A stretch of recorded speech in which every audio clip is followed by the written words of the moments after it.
pasamos a este panel eh, donde vamos a tratar, es una mesa de proveedores, vamos a tratar el tema de la infraestructura, cómo se está desplegando, y el próximo paso fundamental que viene con 5G. Quería hacerle una primera pregunta a Pedro Paguagua sobre este primer escenario que estábamos mirando sobre infraestructura y 5G. ¿Cómo cree, Pedro, que en este momento los ISP y las cooperativas están capitalizando la fibra desplegada? Ha habido una enorme inversión en ese sentido. Entonces, ¿cómo se está capitalizando en estos momentos esta inversión sobre fibra? ¿Y qué cree que puede suceder en los próximos, digamos, mediano plazo, en los próximos 2 años, en relación a esta eh, capitalización de lo ya invertido? Yo lo puntualizaría a tu pregunta en dos partes. ¿Qué vemos y cuál es el futuro? Porque en nuestro país a veces pensar a 2 o 3 años es un poquito difícil. Pero yo lo veo en pequeños gestos o en pequeños eventos que creo que en el interior son los que nos van marcando, ¿no? O sea, la primera instancia fueron los nodos de Cabaza en las universidades. Eso que para las grandes urbes fue algo que casi que una obviedad, que se podía trabajar. Nosotros vimos cómo empezaron con pequeños radioenlaces, después los ISP tuvieron que cambiar los radioenlaces porque ya no les alcanzan, hasta que llegaron finalmente a el tendido de fibra para vincularse a ese nodo como un evento, ¿no? Y arrancaron con transceivers de 1 gigabit y que decían, bueno, acá tenemos para los próximos 10 años, y la verdad que después del año y medio empezaron. ¿Podemos usar la fibra para 10 gigas? Sí, podés, pero cuidado con que cómo vas a tener infraestructura atrás en la electrónica. Y entonces el desafío fue cómo empezaban a trabajar sobre su red a los efectos de algo que a lo mejor para las grandes urbes, cómo arrancaron con menos de 10 gigas, es toda una situación y que te marca un crecimiento y cómo los ISP estaban ávidos de conectividad y que no tenían dónde conseguir. Después opciones tanto de gobiernos como de ARSAT que pasaron a ser alternativas a los privados y que inclusive obligaron a que las grandes telcos mejoraran su capacidad para venderle a esos operadores, porque si no los maltrataban. Y en algunos casos inclusive se convirtieron en la única opción, ¿no? Nosotros, yo que estoy acá en la zona de Cuyo, lo veo por ejemplo con el gobierno de San Luis, que hubo cooperativas que no se le vendía, que le decían que Radio Enlace no daba más o que no tenían más capacidad. Después que el gobierno les empezó a proveer, ya tuvieron opciones de otros lugares que les podían dar desde otro lugar, que llegó la fibra, etcétera. Con lo cual eso hizo mejorar al habitante de nuestro país. ¿Cómo lo vemos en el futuro? Y mira, yo creo que, por ejemplo, como caso paradigmático es ahora la red que está utilizando Córdoba, esa red de transporte que está empezando a usar la fibra del gasoducto, la fibra de ARSAT, a los efectos de componer una gran red de transporte. Nosotros en este momento hemos sido adjudicados en la segunda etapa, que ya empezó. Estamos hablando de 68 localidades. Se llegaría a 2.400.000 personas, pero lo importante es dónde. Es como Villaverna, San José, Las Salinas, que nunca, si no les hubiera llegado, es decir, bueno, en este momento tener la posibilidad, la cooperativa de ahí, o la cooperativa vecina que estaba haciendo un esfuerzo enorme para dar a la localidad vecina, tener un nodo de fibra activo, con una capacidad de 20 gigas, con capacidad de ampliar a 40 gigas, que el nodo va a estar en la policía, que es el lugar más abierto, o en la escuela, que se conocen entre los vecinos, que ya le quede del lado de afuera el preconectorizado, entonces tiene una frontera física, pero sobre todo que el operador, el ISP, va a poder llegar hasta ahí. Creo que le va a marcar un antes y un después. Y como este proyecto que está en marcha, ya lo vimos en San Juan, que tiene alternativas, y hay varias provincias que tienen proyectos en marcha o ya se están escribiendo los pliegos a los efectos de iluminar fibra tendida. Entonces, creo que se viene hacia adelante un futuro en el sentido que se pueden ver grandes cambios que van a impactar al ISP, digamos, ¿no? Ya bajar esa mega obra a la localidad, creo que es muy alentador. Mirando la misma perspectiva, pero si tuviéramos que hablar sobre el 5G, es decir, esa perspectiva de cómo pueden entrar cooperativas y los ISP en un futuro despliegue, si todo sale como se presume que tiene que salir, en relación al 5G. ¿Cómo ves vos esa perspectiva?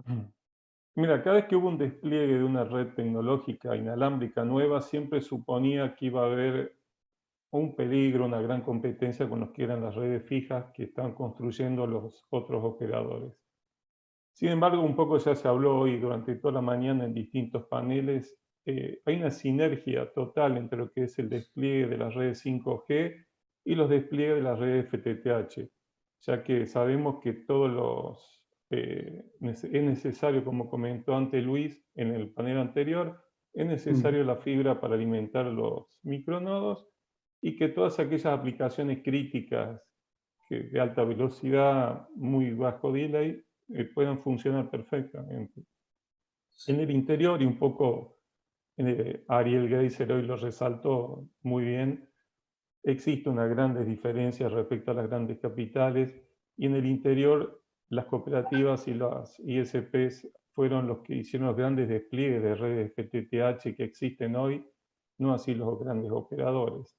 Entonces, consideramos que va a ser necesario, sí o sí, de que esas redes, exista una gran sinergia entre ambos para que los despliegues 5G se realicen lo antes posible.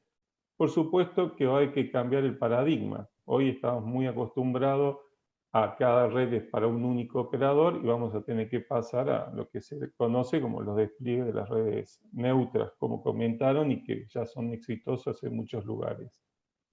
Eso creo que va a generar para aquellas cooperativas y ISP que adopten este esquema, va a generar una gran oportunidad de negocios.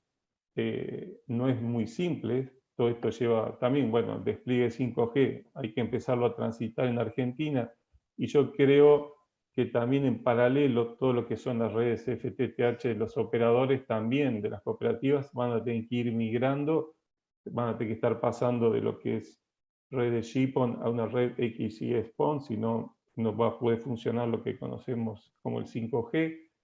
Vamos a tener que trabajar también en sistemas de gestión y aprovisionamiento de las redes distintas a los que existen hoy para hacerlo multioperador, pero creo que todos aquellos que lo adopten van a estar en un muy buen camino.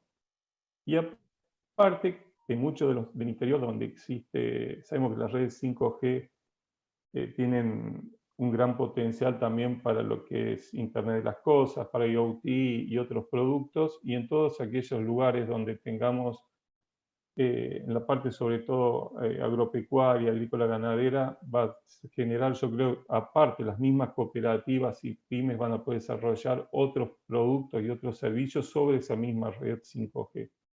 Con lo cual creo que va a existir una muy buena sinergia que va a llevar un tiempo y que, como te dije antes, hay que cambiar el paradigma, pero creo que es el camino hacia donde hay que ir.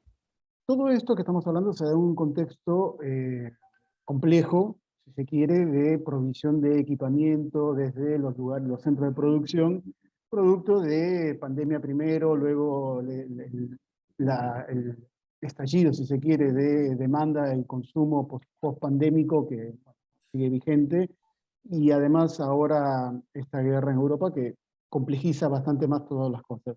¿Ustedes cómo ven y cómo afrontan, digamos, todas estas dificultades de provisión de equipamiento para poder hacer los trabajos de ingeniería que les demandan las empresas en Argentina?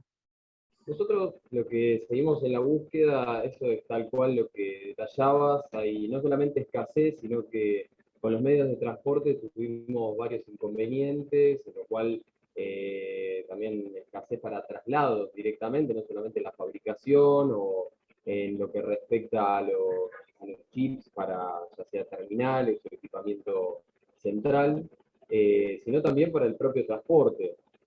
Nosotros lo que tratamos de hacer es licuar de alguna forma los gastos en exceso que se tuvo durante los picos los picos en relación a los precios de transporte, ya que obviamente se tomaba en cuenta primero el transporte de los productos esenciales para combatir la pandemia y para lo que es bueno, el alcohol en gel y todas las demás cosas, nosotros empezamos a consumir durante todo este tiempo antes que productos materiales para lo que son las telecomunicaciones, lo cual es lógico.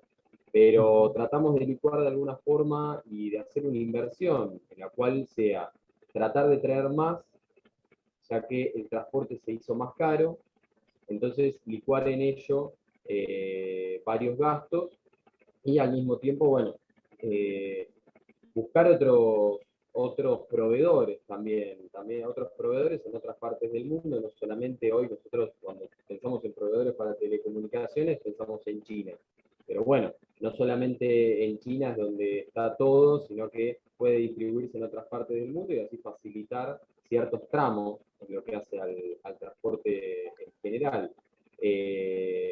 Principalmente lo que pasó fue una extensión de plazos para traer determinados productos y, por otro lado, bueno, la suba que hablábamos. De nuestro lado hubo una gran inversión, tanto en tiempo como monetaria, y además, uno de los impulsos mayores que tuvimos durante todo este periodo de pandemia fue la realización de nuestro laboratorio para fabricación de patchwork de fibra óptica. Entonces, con eso nosotros empezamos a traer materia prima directamente y no productos terminados, así que pudimos facilitar traer las cosas separadas, ¿no? Entonces, si nosotros nos habilitaban a traer cierta parte de material, otra parte no, porque bueno, no entraba, porque la logística no estaba dada, porque necesitaban primero en el mismo lugar, necesitaban los materiales para la fabricación, nosotros traíamos todo para acá y ahí es como empezamos este laboratorio. Así que, bueno, pudimos facilitar y paliar un poco los costos en exceso que se tuvieron. Más allá de los proyectos de infraestructura de fibra que ustedes tienen en el país, ustedes también trabajan en el desarrollo de ingeniería para seguridad ciudadana, ¿no? ¿Y qué otras opciones están viendo en carpeta como para aplicar desarrollo sobre la fibra ahora? ¿Qué tienen en vista? Como bien dijiste, parte del desafío siempre es generar ingeniería. Nosotros tuvimos un proyecto que terminamos en diciembre del año pasado, que fue una serie de comisarías para la provincia de San Luis. Allí nos dimos cuenta que nos estábamos parando sobre tendidos de fibra existentes, sobre nodos, y vimos que estábamos pasando muchas veces sobre portales, sobre cámaras ciudadanas, etc.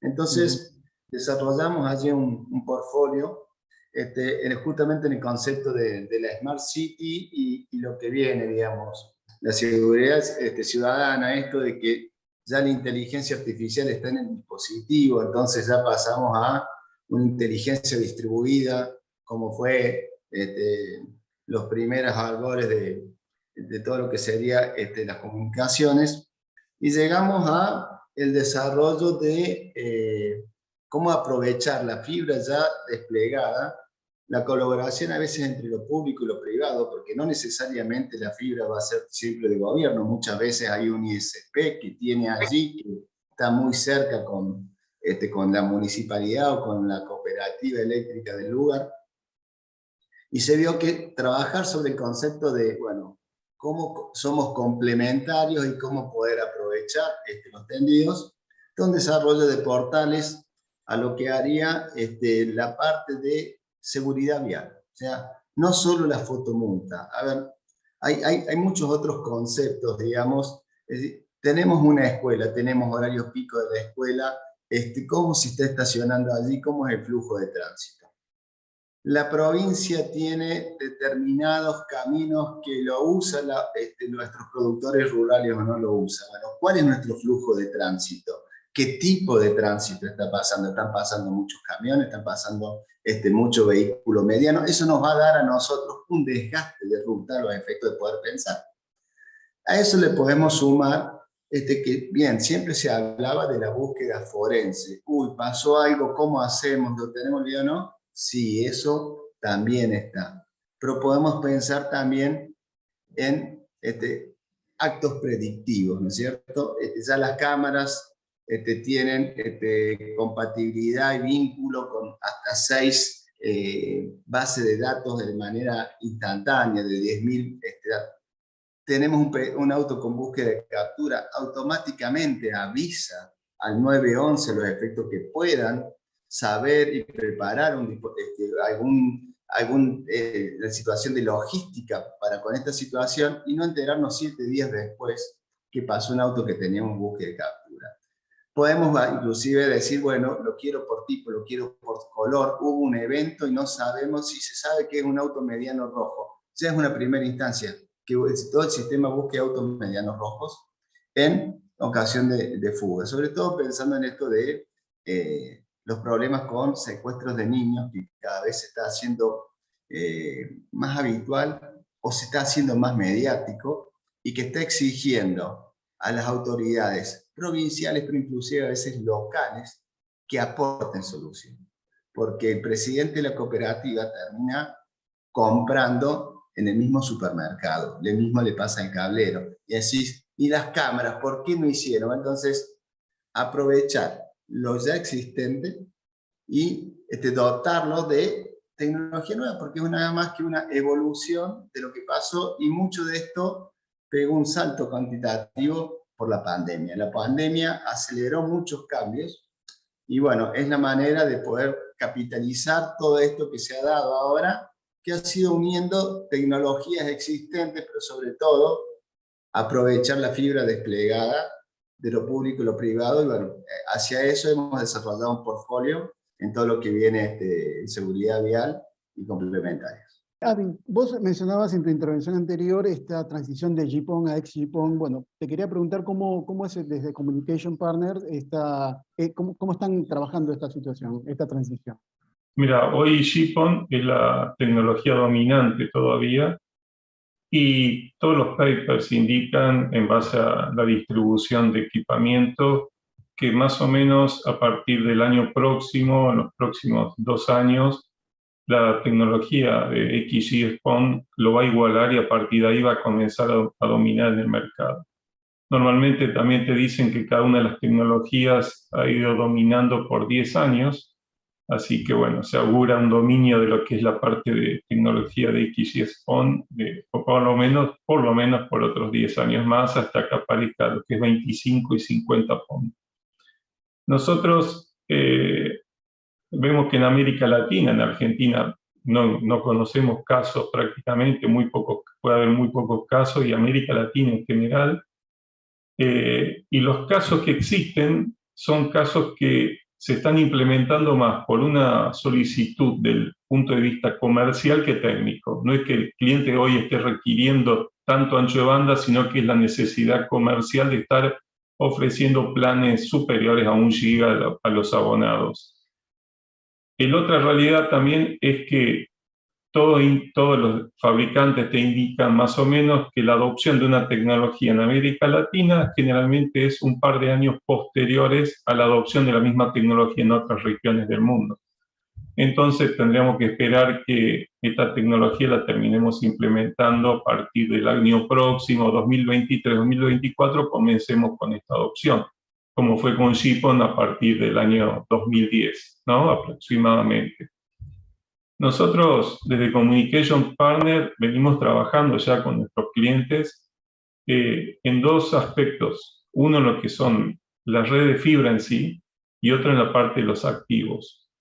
En lo que es la parte de las redes de fibra, la adopción de pasar de GPON a XGS-PON implica que vamos a trabajar con longitudes de onda más altos, y sabemos que cuando trabajamos con longitudes de onda más alto, cualquier inconveniente que haya en la red, las pérdidas van a ser también superiores. Y estamos hablando de que con XGS-PON queremos lograr mayores velocidades con menores delay. Entonces se comenzó desde el año pasado a trabajar en algunos de nuestros clientes. La idea es hacerlo absolutamente en todos ellos, en un proceso de auditoría de las redes actuales, analizando, nosotros vamos y trabajamos y analizamos los niveles de los equipos, analizamos pérdidas, errores, y vamos haciendo un trabajo preventivo. También nuestro partner principal con el cual siempre estamos trabajando, que es Furukawa, está trabajando, y bueno, ellos adoptaron desde un principio parte de las soluciones de las redes pasivas, como son, por ejemplo, los splitters son de rango amplio, lo cual permiten que hoy la misma red que trabaja con GPON podría trabajar con todo el espectro de longitudes de onda, y a partir de principios de este año, fin del año pasado, en los dos puntos más críticos donde se pueden generar lo que llaman los macro dobleces, que puede ser tanto en patchwork como puede ser en las fibras de acometida, ya Furukawa ya pasó de lo que era la tecnología 657A1 a la A2, lo cual ante una misma curvatura vamos a tener muchísimo menor pérdidas y mucho menor atenuaciones. Desde el punto de vista de las redes activas, también con el partner que trabajamos, que es Samsung, estamos desde hace prácticamente 4 o 5 años que venimos hablando, y incluso en los N-Play, en los últimos N-Play venimos hablando de lo que es XG-SPON y cómo ir preparándose. La familia de productos nueva de chasis que se presentó hace aproximadamente 5 años era una inversión que ya era, nosotros consideramos inteligente. Ese mismo chasis que en ese momento servía para GPON, les va a servir para XG-SPON. No van a tener que hacer modificaciones. Y en la misma línea también hay toda una presentación de productos, como fue a partir del año pasado en el N-Play anterior, donde se presentaban las famosas tarjetas que son combo, que son tarjetas que en el mismo puerto óptico yo puedo dar tanto servicio de lo que es GPON como dar XG-SPON, lo cual hace que una inversión que se realice hoy no tenga que desecharse el día de mañana. Y estamos trabajando, por supuesto, con ellos, y en el panel que vamos a estar presentando, un poco todo el nivel de soluciones y hacia dónde va a ir la industria con lo que es XG-SPON también, para que cada uno de nuestros clientes sepa cuál es el horizonte, ¿no?, que les espera. La consulta con vos es, concretamente, si siguen en aumento las implementaciones de redes preconectorizadas en el país, y cómo ven la venta de patch cord para fibra óptica. Vamos, ¿cómo están estos dos aspectos? Las redes preconectorizadas se está haciendo algo más común para facilitar el trabajo mucho a los técnicos. Obviamente uno cuando tiene que ir a hacer una instalación en hogar, trata de calcular cuánto tiempo le lleva hacer la bajada y aparte hacer la instalación en domicilio. Entonces, teniendo una red preconectorizada uno puede bajar mucho el tiempo y aparte la tasa de falla, ¿no? Entonces, muchas empresas se están volcando hacia ese tipo de instalaciones y a nosotros obviamente nos llegan el pedido, junto con lo que habíamos mencionado antes, con el laboratorio de fibra, de la inclusión de lo que son la última milla, la última parte, para hacer el preconectorizado y así agilizar los tiempos de conexión y reducir la tasa de falla. Por otro lado, a nosotros la verdad que se nos ha incrementado muchísimo el trabajo. Justamente con el laboratorio podemos hacer una medición constante de ello, y lo que es fibra óptica, patchwork de fibra óptica, tiene hoy un impacto muy fuerte en el mercado, en especial hoy dedicado a los data centers con los multipatchwork o la multifibra, también los multipixel, donde uno también, más allá de necesitar las conexiones, quiere la prolijidad, quiere reducir esa cantidad de cables, ya sea la contaminación visual que también uno tiene en el propio data center. Pero bueno, con respecto a los patchwork hay un crecimiento muy grande y exponencial en lo que va desde el año pasado.